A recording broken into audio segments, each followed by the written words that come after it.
Halo, Assalamualaikum warahmatullahi wabarakatuh. Selamat malam. Eh, Malam ini kita yang mempresentasikan mengenai aplikasi kita, Benefit Cover. Benefit Cover yang kita presentasikan kurang lebih apa yang sudah kita kerjakan. eh, yang sudah kita kerjakan itu kita sudah memulai dari pembuatan master sampai dengan pembuatan top down simulation ya. Nah, itu yang baru kita kerjakan. Hampir kurang lebih pekerjaan ini mencapai mencapai progres sekitar 40% dari total pekerjaan semuanya sampai dengan kita menyelesaikan front end ya. Jadi yang akan saya presentasikan saat ini adalah saya ingin presentasikan untuk proses back end saat ini dulu ya. Oke, kita mulai dari aplikasi ini. Oke, ini aplikasi kita masukkan username-nya, kemudian password seperti biasa, kemudian dia login. Oke. Nah, aplikasi ini terdiri dari menu-menunya. Ya, di sini ada menu simulation master, kemudian lagi master, kemudian lagi general master, security matrix dan reporting. Jadi ini masih dalam tahapan awal sekali ya, belum secara menyeluruh aplikasi benefit cover. Yang sebenarnya aplikasi benefit cover itu menunya akan kita tambahkan lagi. Misalnya di sana adalah ada proses marketingnya, customer care, kemudian lagi membership, underwriting, claim, finance reporting, pricing, statistik, analitik. Nah, jadi ini adalah salah satu proses untuk membuat yang namanya proses analisis statistikalnya dulu ya. Jadi proses budgetingnya lah, misalnya budgetingnya. Nanti pada saat budgeting itu nanti kita akan masuk ke proses underwriting sampai dengan proses membership, customer care, baru kita masuk ke proses claim and finance ya. Nah, oke, jadi tahapan awal dari proses pembuatan benefit cover itu adalah pembuatan budget. Nah, budgetnya kita bagi dua. Kita bisa menggunakan konsep top down budget, top down simulation budget, dan yang kedua bottom up simulation. Nah, yang sudah kami buat itu baru sampai dengan top down simulation budget ya. Tapi master-masternya sudah kita siapkan semuanya untuk mengcover semua menu-menu yang ada di dalam aplikasi benefit cover ya. Oke, sebelum masuk ke top down simulation budget ya, saya akan uraikan dulu mengenai master-master yang ada di sini. Master-masternya diantaranya adalah master simulation and budget, isinya adalah compulsory program, deduction ya, variable potong, ini variable potong juga, tapi ini sifatnya lebih ke arah government government deduction ya. Kemudian deduction ini adalah variable master deduction yang boleh kita define secara bebas, kita boleh definisikan secara bebas. Kemudian lagi di sini deduction template. Deduction template itu adalah isinya adalah deduction yang akan kita buat sebagai satu buah template yang menggabungkan semua deduction template adalah menggabungkan semua deduction yang kita daftarkan di sini.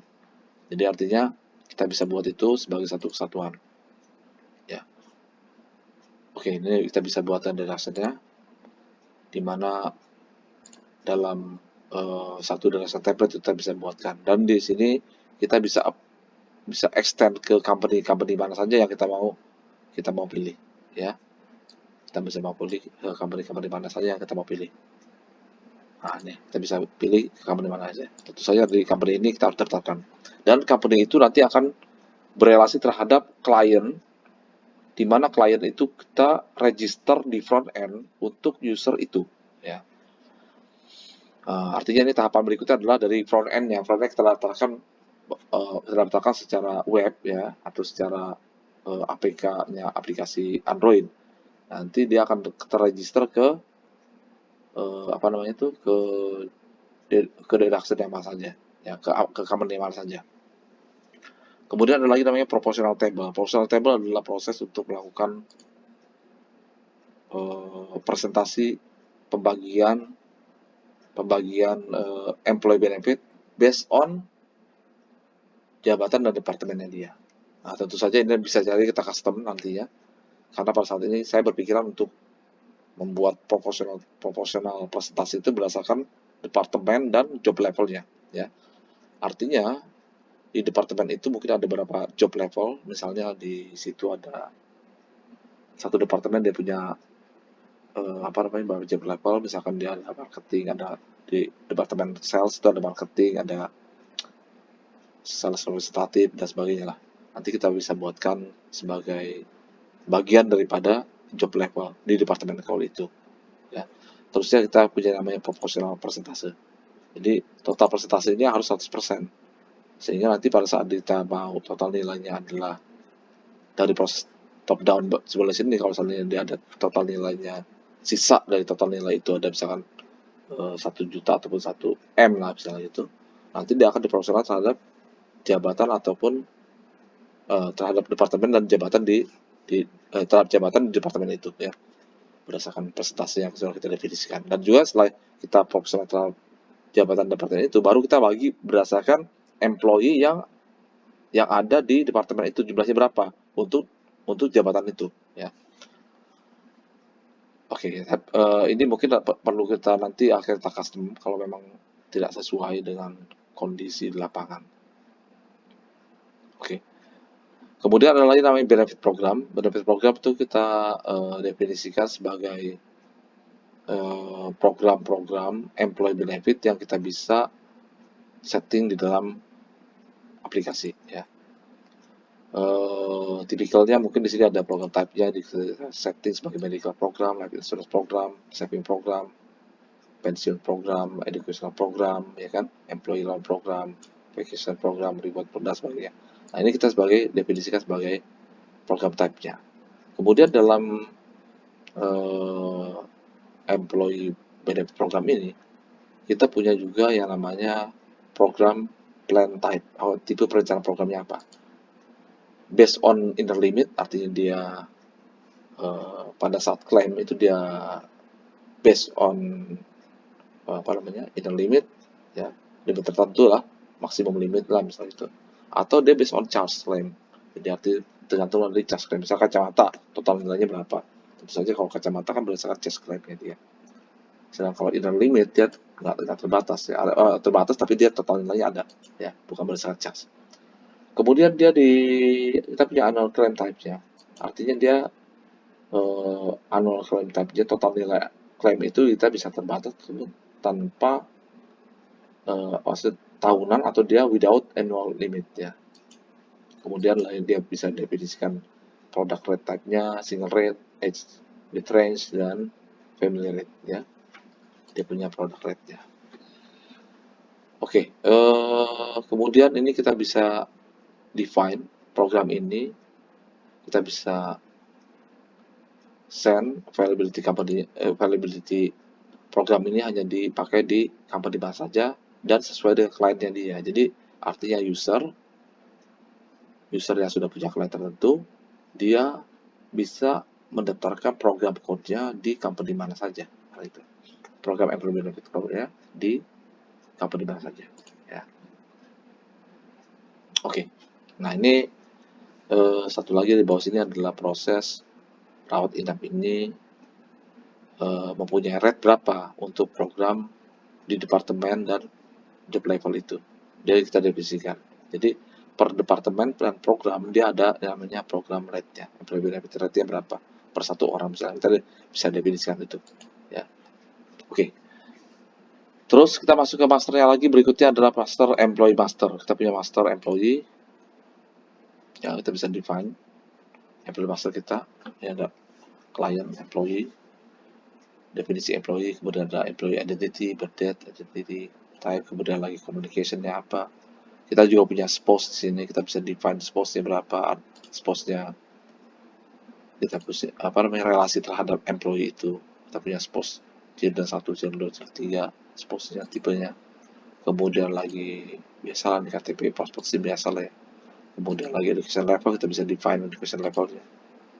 Oke. Dan seterusnya. Kemudian company available. Jadi artinya untuk employee ini dia bekerjanya di employee mana saja. Tapi tentu saja dia ada valid from dengan valid until-nya. ya. Artinya kita bisa define dia bekerja di company mana, ya, yang sudah kita daftarkan, kemudian dia bekerja itu sampai tanggal berapa. Kalau sudah ada tambahan baru, tentu saja company yang berikutnya tidak akan menjadi inaktif, ya, otomatis menjadi inaktif. Kemudian ada master departemen, ada education level, kemudian job, marital status, ya, biasa lain departemen, education level, job. Kemudian master, kita punya member, person, benefit program, kemudian lagi klien. Nah, ini klien hal yang sama dasar dalam sistem ini, artinya dia untuk user tertentu atau user yang mendaftarkan, dia akan terregister otomatis untuk klien bersangkutan. Nah, siapa yang melakukan pendaftaran itu? Yang melakukan pendaftaran itu tentu saja sistem front end-nya. Nah, front end nanti akan secara otomatis meng-create kliennya ya secara sistem otomatis. Kemudian didaftarkan atau dibuatkan relasi dengan user itu. Nah, user itu nanti klien itu pun nanti akan dibuatkan secara otomatis dari sistemnya front end akan dibuatkan available terhadap company itu. Jadi artinya nanti pada saat kita akan buatkan yang namanya wizard. Wizard itu nanti akan dibuatkan relasi antara klien dengan si company itu. Ya. Oke, ini company nanti akan terregister otomatis dalam sistem backend-nya ini. Jadi artinya kita memang harus kuat di backend-nya dulu. Setelah backend-nya kuat, baru kita buatkan yang namanya front end-nya. Nah, front end-nya itu nanti akan membuat relasi atau membuat data yang akan dimasukkan ke dalam si backend ini. Nah, backend ini nanti bisa kita maintain oleh administrator ataupun employee ataupun user yang memang sudah di-define sebagai administrator. Oke. Nah, ini ada partner, kemudian biasa lah ada currency, city, country, province, biasa lah itu user ya. Nah, user ini juga kita bisa define. User ini juga biasa tadi seperti yang tadi saya bilang, dia bisa change password dan juga dia bisa di-extend ke company yang bersangkutan dan ke role yang mana. Jadi artinya user kita bisa set kemana. Nah, ini secara back end. Tapi kalau secara front end-nya, manakala user itu didaftarkan secara web, maka data-data itu akan masuk secara otomatis ke dalam backend ini. Oke, ya. Nah, sebelum lanjut kita akan sedikit memperagakan mengenai kelebihan dari sistem ini. Artinya kita bisa di sini kita bisa sistemnya dibuat menggunakan apa namanya program language simulasi SAP ya, framework.NET ya. Dia bisa ini bisa kecilkan, kemudian lagi